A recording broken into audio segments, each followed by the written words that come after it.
Today, we're going to dig into a concept that's absolutely fundamental to how our democracies are supposed to work, but it's something we probably don't think about nearly enough. It's all about that space, the one where our private thoughts somehow morph into that powerful force we call public opinion. Think about it. We hear that phrase public opinion all the time, right?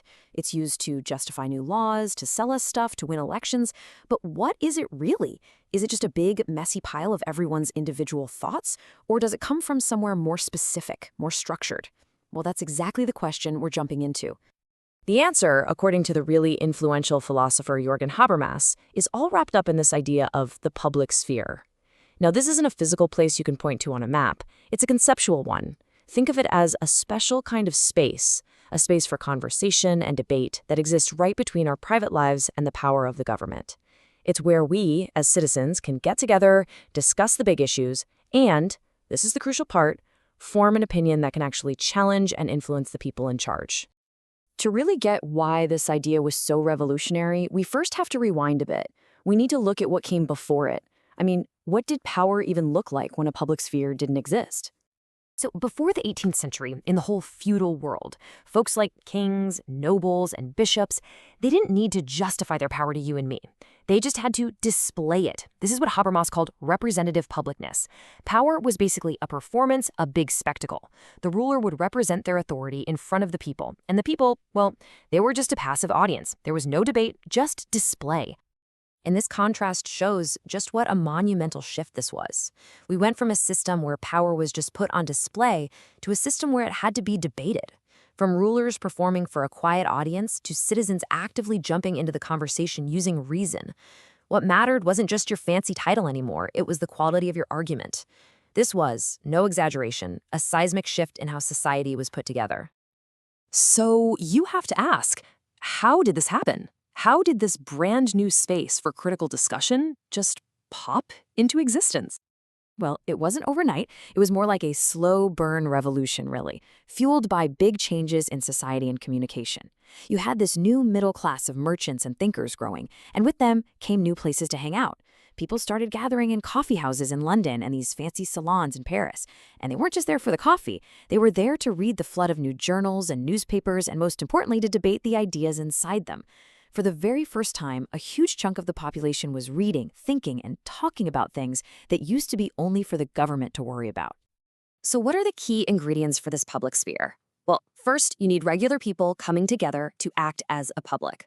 You need them to engage in what Habermas called rational critical debate. That just means using logic and reason, not just shouting about your status. They have to be discussing things that affect everyone. And of course, they need access to information. And the whole point, the end game, is to form an opinion that can actually keep the state in check. And oh man, the press played a massive, explosive role in all this. Newspapers stopped being just glorified announcement boards for the state. They became the tools for public debate, the platforms where arguments could be made and opinions could be forged. They became, as this quote perfectly captures, the absolute lifeblood of this new public sphere. But here's the twist in the story. This so-called golden age of rational debate, well, according to Habermas, it didn't last. The public sphere started to change, to decay, from a space of real discussion into something else. And this unraveling kind of happened in stages. First, the media became big business. Newspapers suddenly needed to chase advertisers and huge audiences. So entertainment and sensationalism started pushing out critical debate. Then, powerful corporations and political groups got really good at public relations and advertising. They learned how to manage and even manufacture public opinion instead of just engaging with it. And soon, the line between what was a real public concern and what was just a private commercial interest got dangerously blurry. This all led to what Habermas called refeudalization. And this is a fascinating but also pretty worrying idea. It basically means the public sphere started to look like the old world all over again.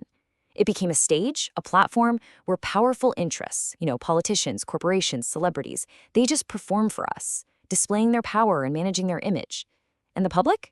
We get pushed back into the role of a passive audience, just consuming a spectacle, instead of actually taking part in a debate. Now, this might all sound like some pessimistic theory from decades ago, but its relevance today is just impossible to ignore. It gives us a really powerful lens to look at our own chaotic modern world of information. And that brings up a huge question for our time, doesn't it? Is a platform like social media our modern-day coffee house, a place for genuine, rational debate among citizens? Or is it the ultimate stage for that refeudalization? Just a place where influencers, brands, and politicians perform for their followers and rack up likes? And if those lines are so blurry, how are we even supposed to tell the difference anymore? When some opinion goes viral, is it because it was the best argument in a free and open debate? Or was it just because it was backed by a slick PR campaign or a hidden algorithm? I mean, this is the central challenge that Habermas's work really leaves us grappling with. So, at the end of the day, the crucial point is this: we simply cannot have a functioning democracy without a healthy public sphere.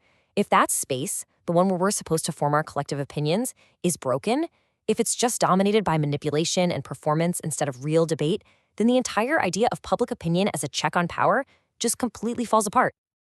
And that leaves us with one last thought to chew on.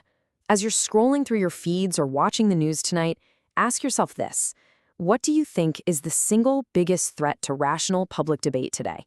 Is it misinformation? Is it corporate interests? Is it how polarized we've all become?